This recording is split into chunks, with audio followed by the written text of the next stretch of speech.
اس کے بعد نبی کریم صلی اللہ علیہ وسلم نے ارشاد فرمایا اس روزے کی برکت اور فضیلت کے سلسلے میں کہ جو بھی بندہ رمضان کے مہینے میں ایک نفل ادا کرے گا یا کوئی نیک کام کرے گا تو اس کا ثواب فرض کے برابر ہے۔ یہ رمضان کی صرف برکت ہے، غیر رمضان میں ایک کا ایک ہے یا ایک کا 10 گنا بڑھ جائے گا، لیکن رمضان کا عام قانون یہی ہے کہ ایک نفلی کام جو فرض نہیں ہے ہمارے اوپر، اگر ہم نے اس کو انجام دیا تو اس کا ثواب فرض کے برابر۔ کان کمن ادا فریضۃ فیما سوا، غیر رمضان میں اگر ہم فرض ادا کریں گے اور رمضان میں کوئی کار خیر کریں گے یا کوئی نفل کام انجام دیں گے تو اس کا ثواب ملے گا۔ پھر فرض کا معاملہ کیا ہے؟ من ادا فیہ فریضۃ، اور جو بندہ رمضان کے مہینے میں ایک فرض ادا کرے گا تو اس کا ثواب 70 گنا بڑھا دیا جائے گا۔ کان کمن ادا 70 فریضۃ فیما سوا، کہ جو گویا کہ اس نے غیر رمضان میں 70 فرض ادا کر دیا۔ تو یہ ایک ہمارا سیزن ہے، سیزن یعنی برکتوں کا مہینہ، رحمتوں کا مہینہ، ایک سیزن کا مہینہ ہے۔ کم وقت میں زیادہ ثواب، پھر اوپر سے لیلۃ القدر آئی، شب قدر آئی اور اس نے ثواب کا ایک ذخیرہ جمع کر دیا ہے۔ تو پہلے گزارش یہی ہے اس سلسلے میں کہ جو شب قدر کی تیاری جو ہمیں کرنی ہے یا اعتکاف کے بارے میں،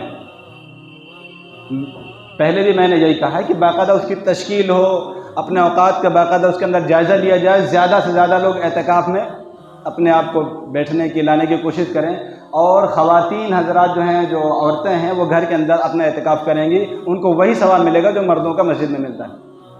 عورتیں گھر میں کیا کریں گی، کیسے کریں گی، وائندہ جمعہ میں انشاءاللہ عرض کر دیں گے اس کو، لیکن عورتیں گھر میں کریں گی اور کرنا چاہیے، یہ فرض کفایہ ہے۔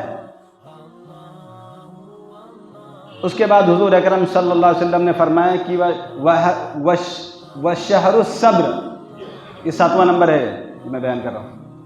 7ویں نمبر پہ آپ نے فرمایا کہ یہ صبر کا مہینہ ہے،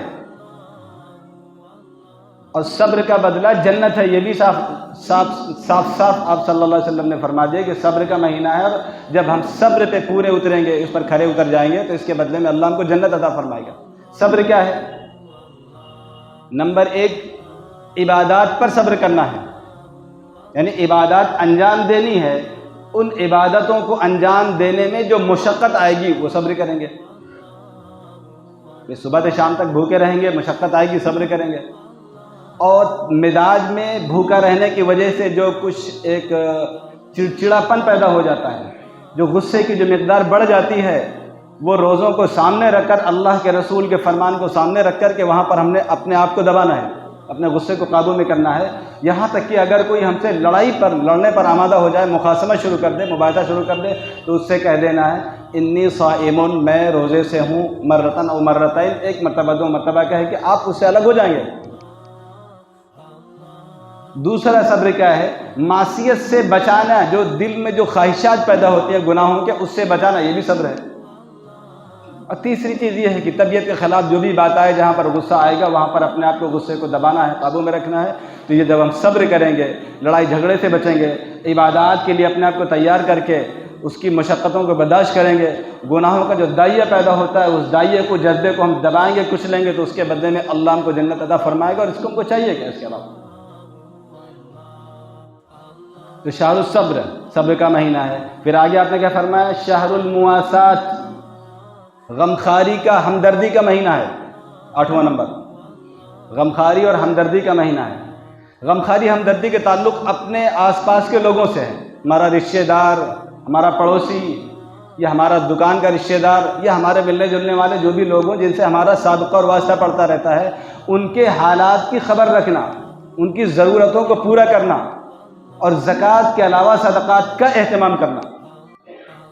کیونکہ جب ہم روزے کی حالت میں ہوتے ہیں، ہم بھوکے رہتے ہیں، تو ہمیں یہ احساس ہوتا ہے کہ بھوک ہوتی کیا ہے۔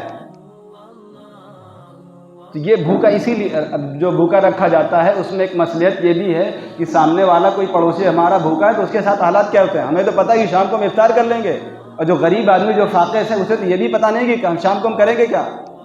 خیر اللہ کا بہت فضل ہے، بہت اس کا کرم ہے کہ اب فاقہ جیسے حالات دنیا میں نہیں ہیں، لیکن بالکل ختم ہو جائے ایسا بھی نہیں ہے، ہم مطمئنہ رہیں اس پر، بالکل ختم ہو جائے ایسا بھی نہیں ہے. ایسا ضرور ہوتا ہے کہ ماں باپ غریب ہیں، کمزور ہیں اور اپنے بچوں کی عید کا سامان انتظام یا رمضان کے کھانے پینے کا بہتر انتظام وہ نہیں کر پا رہے ہیں. ایسے لوگ ہیں، تلاش کرنا ہے ہم کو، ان کی خبر گیری کرنی ہے.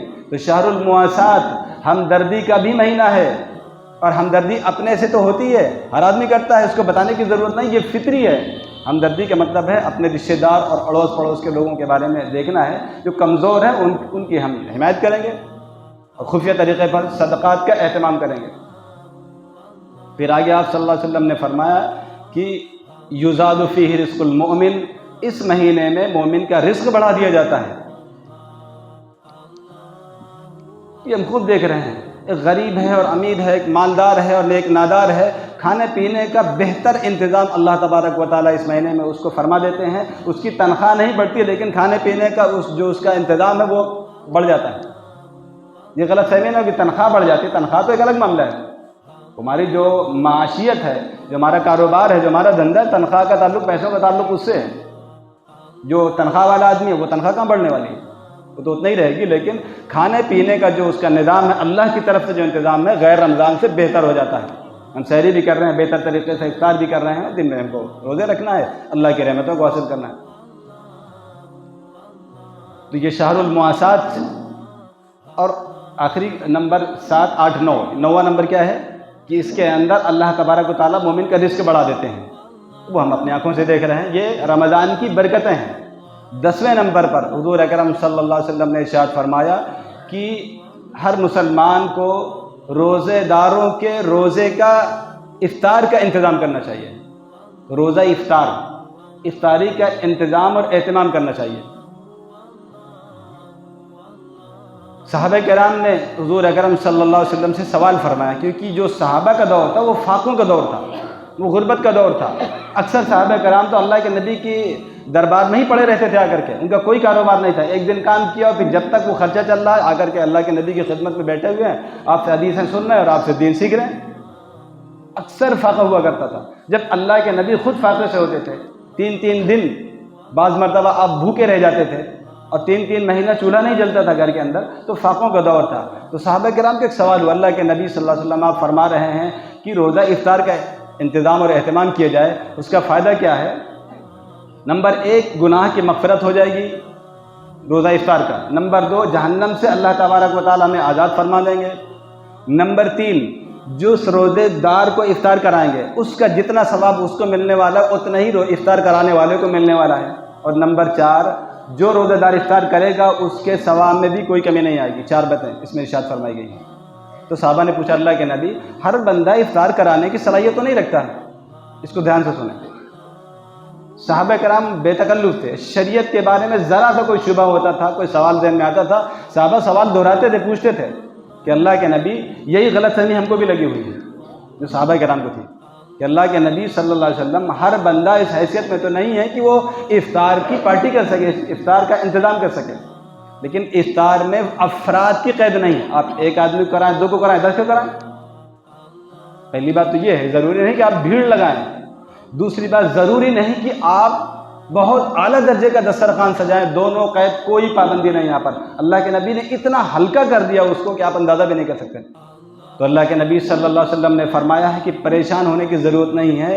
افطار کے لیے کوئی ایک کھجور کھلا دے، ایک گھونٹ لسی پلا دے یا پانی ہی پلا دے، ہمارے پاس کچھ نہیں ہے اور یہ فضیلت حاصل کرنی ہے تو اللہ کے نبی فرما رہے ہیں پریشان ہونے کی ضرورت نہیں، پانی کا انتظام کر دو، اس سے بھی یہ ثواب مل جائے گا. بیجا تکلفات شریعت میں ممنوع ہیں. بے تکلف ہو کر کے سہولت کے ساتھ جو آپ انتظام کر سکتے ہو بہتر طریقے پر، وہ اور جتنے لوگوں کا انتظام کر سکتے ہیں آپ وہ انتظام کر کے افطاری کا جو اہتمام ہے، افطار کا جو ثواب ہے وہ حاصل کر سکتے ہیں. شریعت میں بڑا خرچ کرنے کی کوئی پابندی نہیں ہے، تھوڑے خرچ میں بھی ہو جائے گا. اس سے کم کیا ہوگا؟ آپ نے کھجور کا انتظام کر دیا. یہ ساری چیزیں ایک ساتھ بھی ہو سکتی ہیں. جو 3 چیزیں آئی ہیں، کھجور، پانی، لسی یعنی شربت جیسی چیزیں ہیں، تو یہ ہم تو تینوں بھی بڑی آسانی کے ساتھ کر سکتے ہیں. تھوڑے سے کھجور لے لیے، پانی کا انتظام کر دیا، شربت یا لسی کا انتظام کر دیا، ہو گیا ہمارا افطار. لیکن آپ صاحب حیثیت ہیں تو آپ بہتر طریقے پر بھی کر سکتے ہیں، یہ منع نہیں ہے. یہ 10 باتیں ہو گئی ہیں. اللہ تعالیٰ ہم تمام مسلمانوں کو حضور اکرم صلی اللہ علیہ وسلم کی تعلیمات پر عمل کرنے کی توفیق عطا فرمائے. اور ایک اعلان یہ ہے کہ جس طریقے سے تراویح ہمیشہ یہاں ہوتی ہے تو مدرسے میں بھی تراویح کا انتظام ہو جو 15 دن کی ہوگی، تو جو لوگ وہاں پڑھنا چاہیں پڑھ سکتے ہیں، لیکن میں صاف عرض کر دوں کہ تراویح جو ہے ختم قرآن 15 دن کا ہے، تراویح پوری 30 دن ہوا کرتی ہے۔ آپ وہاں قرآن پاک پڑھ سکتے ہیں، لیکن بقیہ جو 15 دن اور بچیں گے اس میں بھی تراویح آپ کو پڑھنی پڑے گی۔ آپ الحمد للہ کیفیہ سے پڑھیں یا جہاں دوسری تراویح ہو رہی ہے وہاں شامل ہو جائیں، جیسی آپ کو سہولت ہو۔ اللہ عمل کی توفیق عطا فرمائے۔